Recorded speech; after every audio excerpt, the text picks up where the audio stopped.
Today, after 8 months and use on more jobs than I really care to even try to count, I'm finally going to give my final sort of overall review of the Canon R5 Mark II, a camera that when it came out, I called the worst camera I've ever used, but a camera which today I'm in love with and has sort of become an indispensable part of my professional camera kit. So we've talked a little bit about this camera for certain sort of hobbyist or prosumer uses such as landscape photography and wildlife photography. But one of the most interesting value propositions I've found on this camera is its ability to provide a return on investment for the premium you might pay for this over a prosumer camera like an R6 Mark II or even a Sony a7 IV. So in this video, I'm going to tell you why I came around on this camera. I'm going to show you examples of work I've made with it over the last 8 months so that hopefully I can sort of explain why I think this camera has allowed me to do things as a pro photographer that other cameras would not have allowed me to do professionally for money. And lastly, I will round out the review by sharing some complaints that I have so that by the end of this, you will have hopefully a well-rounded view of what this camera can offer you as a pro. So let me review the R5 Mark II for you after 8 months as a pro camera.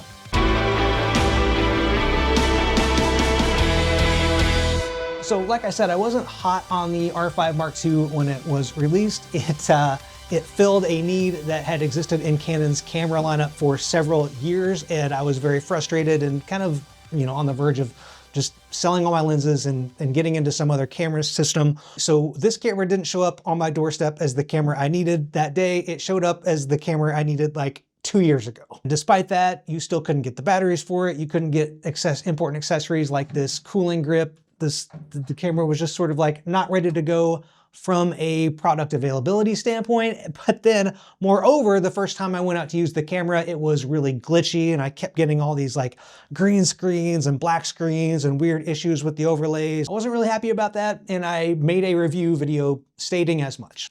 So fortunately, I didn't sell a camera that I needed in order to buy the R5 Mark II. That would have made me really mad. And I'm sure there are people that were in that situation because for probably 5 or 6 weeks, the camera didn't get a lot of use while I was waiting for the battery manufacturer to catch up, the accessories to become available, and for a firmware update to finally be released that fixed the bugs and glitches that I was experiencing with the camera. However, another apprehension that I had was that because the camera seemed to be just catching up to competitor cameras like the Sony Alpha 1 or the Nikon Z8 or Z9 that had been out for a considerable amount of time at that point, I think I had the justifiable fear that those companies would then soon thereafter refresh their camera lineups and this would be functionally, if not obsolete, maybe a little behind the times shortly after just getting it up and running. So over the last 8 months of using the camera, building confidence in it, and I think gaining sort of a nuanced appreciation for what the underlying technology really allows it to do. In that time, yes, camera consumers have witnessed refreshes to competitors' 8K hybrid camera offerings, such as the Panasonic S1R Mark II or the Sony A1 Mark II, that not only do they not exceed what the R5 Mark II offered 8 months ago when it came out, right? In some ways, they are a little worse. And so I don't know if that's great news as camera consumers, but I do know that it offered me a little extra confidence, like as a owner of this camera in its longevity. Okay, so I'll talk a little bit about my use case for the camera because I shoot a lot of corporate stuff, corporate documentaries, event coverage, commercials, etc. And so I do need a full frame camera, but I need a full frame camera that can plug into a video production use case. So for example, as a B or C camera in an interview. And it is a camera that as a Canon owner, prior to the R5 Mark II coming out, that I would rent out for because I just didn't feel like the original R5 was a strong enough value proposition. So let's talk a little bit about how this changes the game as a shooter in the Canon camera ecosystem. First, for stills. This is, I think, maybe one of the lowest value proposition points because the original R5 was a really good stills camera. It shoots 12 frames per second with a mechanical shutter. It shoots 20 frames per second with an electronic shutter, 45 megapixel stills, okay? This is also a 45 megapixel camera, the R5 Mark II, that also shoots 12 frames per second with a mechanical shutter. So really what we're looking to gain here is a little, because as a stacked sensor, a little bit faster readout, so slightly reduced rolling shutter when shooting with the electronic shutter. But also I think the understated improvement here is that the camera doesn't reduce its bit rate when shooting with the electronic shutter all the way up to its maximum drive speed. So where the R5 Mark I would reduce to a reduced bit rate when shooting electronic shutter to 13 bits, down from 14 to 13 bits, and would reduce to 12 bits when shooting at the highest 20 frames per second refresh rate, the R5 Mark II maintains 14-bit readout in all the shutter drive modes, and not only can it read out 14-bit at 20 frames per second, it actually increases the shutter drive to 30 frames per second. So that is, if you think about what's involved in data rate, how adding each bit doubles the amount of color values that can be recorded, right? It's an exponential improvement in speed and an exponential improvement in still image quality. There are also improvements in autofocus. I'll talk about autofocus next because autofocus is very similar between stills and video, and I want to talk I want to talk about that more in depth when I talk about video. There's also a feature that will allow you to control the selection of the autofocus point using the pupil of the eye when composing through the viewfinder that has never worked for me. So what I see as the main benefit of this camera for a still shooter is you don't have to game out, well, if I can raise the drive speed here or shoot in this drive mode or shutter mode, and it's going to result in maybe shooting only in JPEGs or in a lower resolution or a lower bit rate. So this camera is not really interested in exotic drive modes like 120 frames per second that only shoots like an 8 megapixel JPEG, right? With this camera, you can shoot all the way up to a 30 frame per second, blackout free, silent electronic shutter, or any mode below, and you will get a incredibly consistent, if not identical, image quality no matter what you do. So I think the autofocus is interesting, but not interesting. This is the best autofocus I've ever seen. Having put this camera side by side with the best cameras and a wide variety of cameras from a wide variety of manufacturers, it is clear that in more instances than not, the R5 Mark II will correctly identify the subject to focus on, will maintain focus on that thing, and will accurately focus on that thing. However, to me, the way that like camera reviews have reviewed autofocus is weird because like we'll talk about, you know, each camera generation's autofocus as if it's, you know, the finality of the product, and it could never be improved. And then, you know, a few years later, another camera will come out and suddenly the last camera's autofocus was garbage, and you know, you can't live without the newest ones, and rinse and repeat going back about 10 years. So yes, this camera side by side with other cameras is clearly better. However, when you use the camera in isolation by itself, I still feel like it's not a dissimilar experience from using any other camera. Like most of the time it gets focus right. Sometimes it picks the wrong thing or misses focus. But if you need to feel like the money you're investing is getting you the best autofocus you can get, this is that camera in this segment. So I don't really know what else I would say about stills except maybe to touch on image quality, which is like, it's really good. It's kind of a story that this camera has maybe ever so slightly lower image quality than the previous camera, the R5 or competitor cameras. So I did do an in-depth, if you watch my landscape photography review of the R5 Mark II, which, you know, image quality is a huge concern of landscape photography, then you can see comparisons between this and the R5 sensor and some other cameras. Right, my conclusion was that the image quality is extremely close. So it is interesting that the image quality might be slightly worse than the previous camera, like slightly, almost imperceptibly worse. And so again, maybe the value proposition is not there if you don't need this camera's combination of high speed and high quality, right? Because the R5 can sort of do one or the other, just not both at the same time, the original R5 and other cameras you might consider from other brands. However, the image quality from this camera is still really good. So coming from the experience of using this extensively in like low light in event work environment, I've always been able to deliver a very high quality product to my clients. So in fact, like I said, I'd been out of Canon full frame for about a year, and the camera that I would cover with, if I didn't need full frame coverage, which is something that I would rent a camera for, was the R7, and which is an APS-C camera, right? And so comparing the result out of this camera to the R7 is like night and day. This is definitely full frame quality, even if it may be in some situations slightly worse than the quality of the previous camera. And that brings us into video, where the R5 Mark II sings compared to the original R5. So Canon has finally designed, engineered, and marketed this camera as a stills camera that you can truly plug into a video production situation right alongside Canon cinema cameras. That is an engineering and marketing decision that they have largely lived up to, but in a few instances fallen short, and so I'll talk about both of those. However, largely lived up to. So one problem that the original R5 ran into in video production was overheating. That is a problem that Canon solved with the R5C, which is a cinema-focused R5. The R5C has an integrated fan. They've taken a different approach with the R5 Mark II and allowed you to, so they offer a fan grip accessory. This accessory is both a battery grip, maybe this is in focus, I'm not sure. Is both a battery grip, which houses 2 of the new LPE6P batteries, extending the runtime. Offers an Ethernet port. I'll talk a little bit more about that later.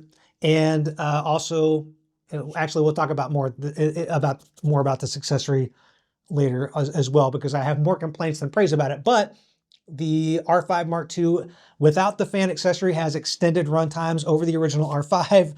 With the fan accessory has almost unlimited runtimes. So that's an interesting solution, especially because the R5C was a camera that I was considering, and I like the fact that I can take this off and go shoot smaller jobs with it without needing to have the fan constantly attached. Whereas with the R5C, you've got that larger camera all the time. The R5 Mark II also makes significant improvements over the recording mode offerings in the original R5, and so I will touch on those, but keep in mind that while the R5C did improve some of those things from the original R5, like the R5 Mark II does, the R5 Mark II retains the IBIS unit and records in the full C-Log2 gamma. So those are limitations that the R5C adopted in order to be a more video-focused camera that the R5 Mark II has not had to implement. The top-line video spec, I would have to say, is the 8K 60 RAW recording that is class-leading, matched only by the Nikon Z8 and Z9. So fortunately, Canon finally has a video technology that rivals Nikon. Whoever thought we would be there? And exceeds the capability of the Sony Alpha 1 and the Alpha 1 Mark II, to my surprise. The R5 II can also record 8K footage in a 10-bit 422 HEVC format, and it can do that in the full C-Log2 gamma or in Canon standard picture profiles, or I'm delighted to see that the R5 Mark II also includes the Canon 709 profile. So there was a job where I recorded the wide camera angle on the R5 II in 8K with the Canon 709 profile baked in. And the client that I delivered that to loved that they were able to reframe that generously, both for vertical and horizontal reframing without having to color grade it at all.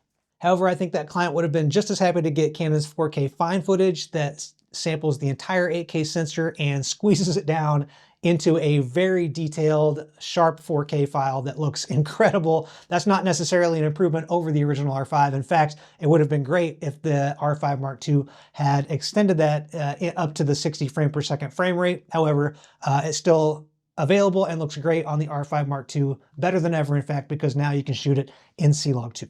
But one of my favorite things about the R5 Mark II that I've gotten extensive use from is the ability to read the whole sensor with all that raw data at the 4K resolution. So that's incredible. So Canon calls this SRAW. It's available in all frame rates up to 60 frames per second in the DCI resolution and shape. And it offers all of the flexibility of being able to shift white balance in post-production, raise shadows, recover some highlights, but at a data rate that is barely more, if at all more, than what we would have recorded 4K footage in all intra codec just a few years ago on Canon cameras at 60 frames per second. So I'll tell you an instance where I was so glad that this was an option in the camera. I was shooting B-roll for a medical client. Okay, this wasn't like candid B-roll. This was like role-playing B-roll, and we were shooting it in their medical facility, and we had an hour, and I needed to collect at least half an hour of B-roll in several different rooms with several different role players. Okay, I needed a codec that was fast, that was light, and I needed a lot of flexibility in post-production because there was going to be mixed and uncontrolled lighting that changed from room to room. Okay, I was also going to have to shoot all this B-roll handheld, so I couldn't be in some camera mode that was going to be really fussy or particular about rolling shutter and throwing out a lot of shots that were ruined by a rolling shutter artifact.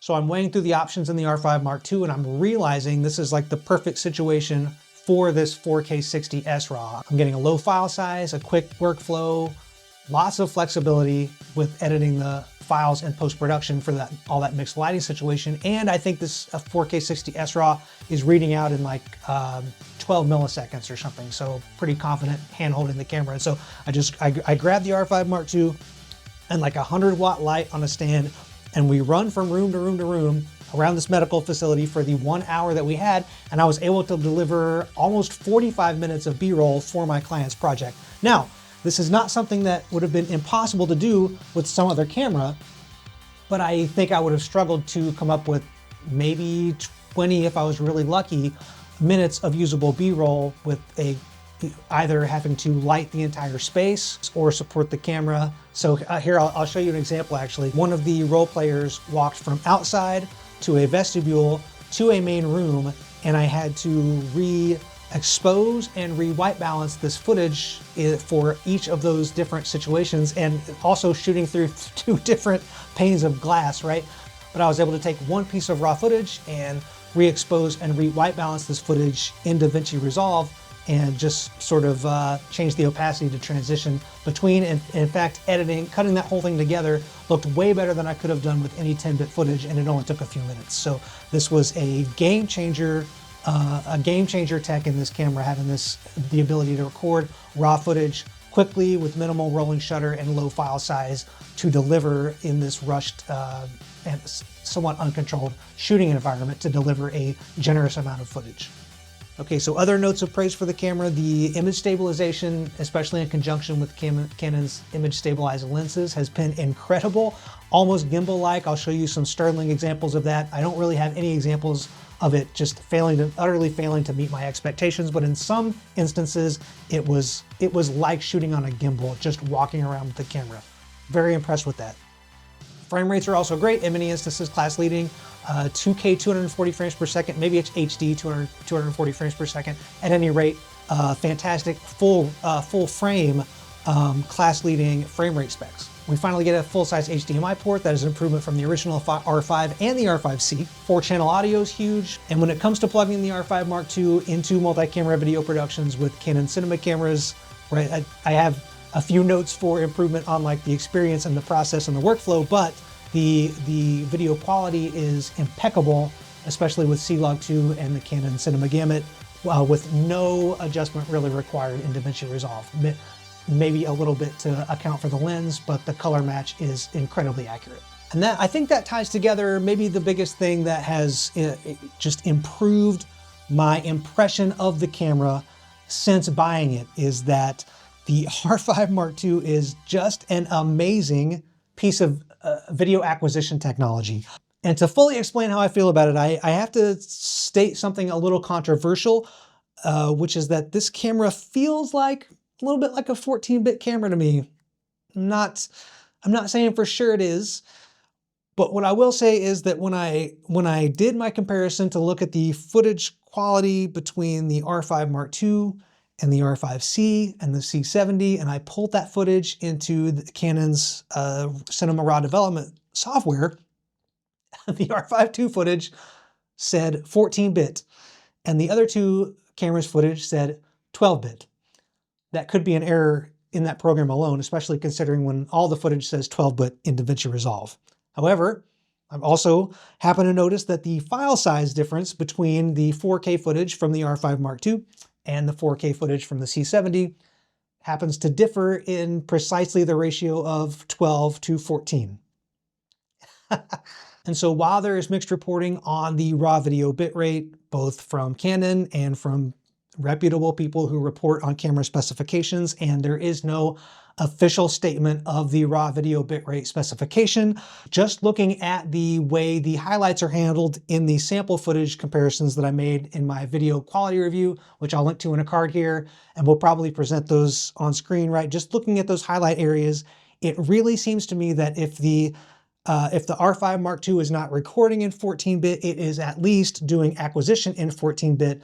And that also explains to me why the camera is not necessarily reading out faster than its unstacked camera counterparts, or even some stacked camera sensors from like Sony and Nikon, right? It makes sense to me that this camera could be at least reading out, if not also recording at a higher bit rate, and the quality of the footage, I think, bears out that possibility.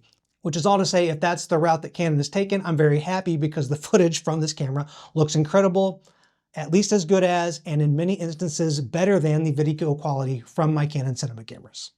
So yes, the situation of the R5 Mark II has improved, both in how it compares to cameras that have come before it and cameras that have come after it, the availability of its accessories, and I think sort of my understanding of what this camera is trying to accomplish with the technology Canon has put into it, right? That understanding has also improved for me. And so it's just crazy. I don't ever remember having such a polar difference in response between something when it came out and like how critical and important it is to how I use it now. But that's definitely the R5 Mark II. But like I said, it is not all rainbows and whatever else, sunshine, lollipops. There are a few complaints I have about the camera, and I feel like it's important to make you aware of those, and so I will tell you about those now. In top line specs, I would rather be working with the R5 Mark II than the Sony Alpha 1 Mark II in most regards. However, the R5 Mark II only has one CF Express card slot, and its backup slash stills card slot is an SD card, okay?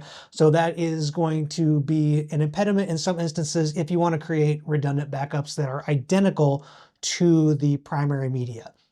I also made a whole video about sort of like just quirky things about Canon cameras that don't necessarily make any sense. Like the stills white balance tool is bad and the video white balance tool is even worse. The level and histogram disappear when you start recording. When you exit high frame rate mode, the camera reverts to a random frame rate as opposed to the previous frame rate. None of those quirks are fixed in this camera. So if there's something like that that drives you crazy about Canon cameras, I can't report on any long-standing oddity about Canon cameras that is improved in this one. It's just as weird as the rest. Speaking of high frame rates, I think the camera should have a better frame rate option available when working in crop video. That is a shortcoming that I realized as I was reviewing the camera for wildlife. So the camera can record up to 240 frames per second. When you crop in, not only can you not record 4K 120, you can only record up to 120 frames per second. You can't do 180, 240, and you can only do that in 1080p resolution. So that's peculiar to me. Normally when you get a camera, sometimes to access the highest frame rates, you have to crop in. Normally when you crop in, you at least get access to some higher frame rate. In the R5 Mark II, it's especially an impediment to wildlife that when you crop in, you only get worse frame rates. So there's no quality higher in the crop video mode than 1080p 120. Maybe it does 4K 120. I'll put it on the screen if it does 4K 120. At any rate, you can't do the 180, 240 slow-mo stuff when you're in crop mode. Speaking of crop mode, the R5 Mark II needs a firmware update to fix its offerings in crop mode. So especially if it wants to play along with other cinema cameras.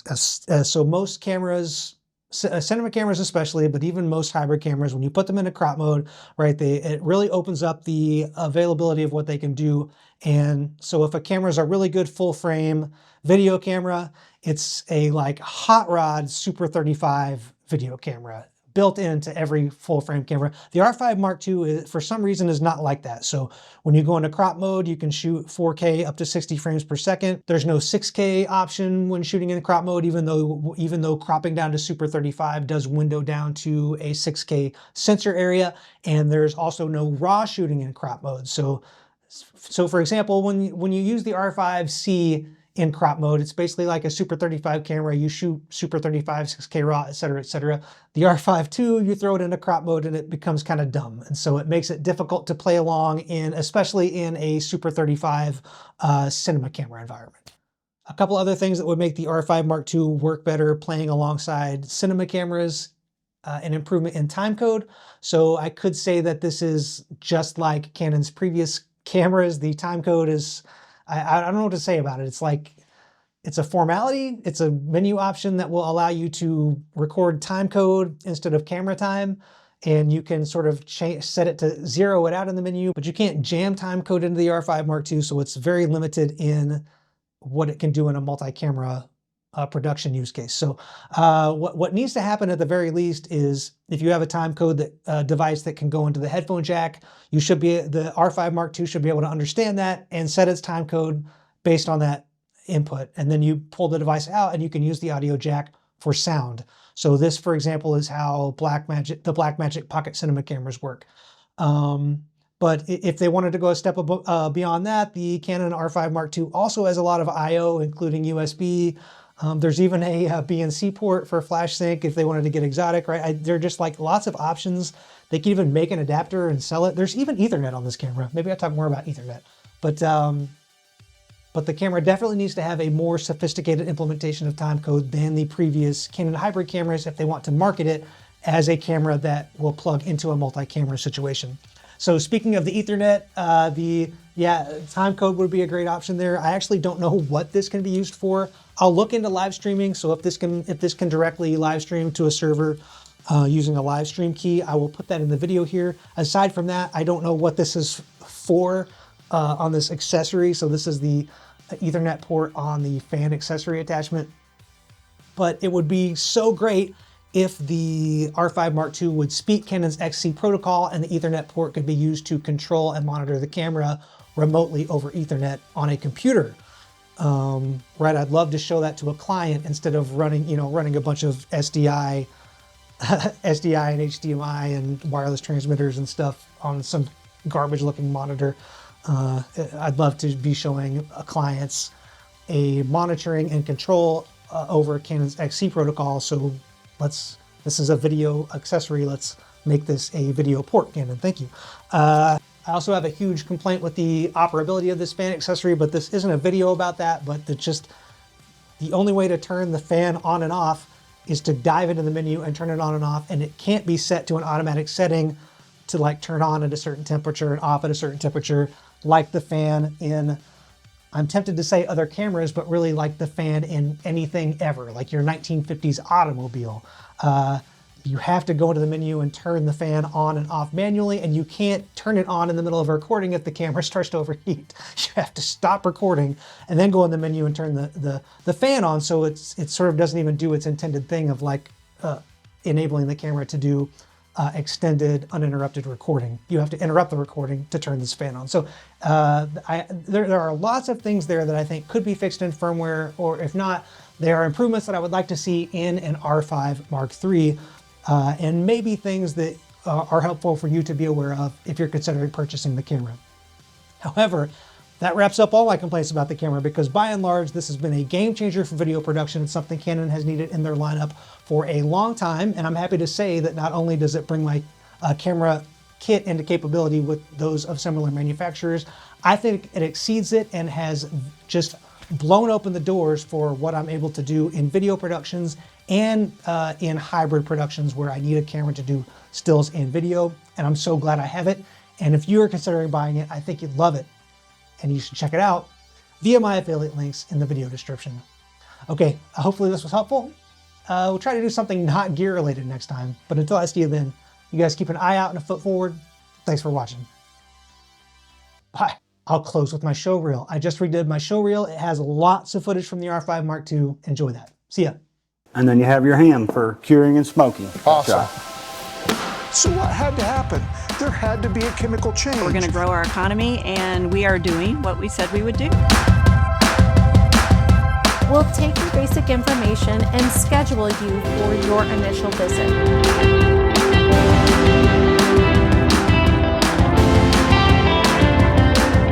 Más específicamente, algunas hormonas como la progesterona y el estrógeno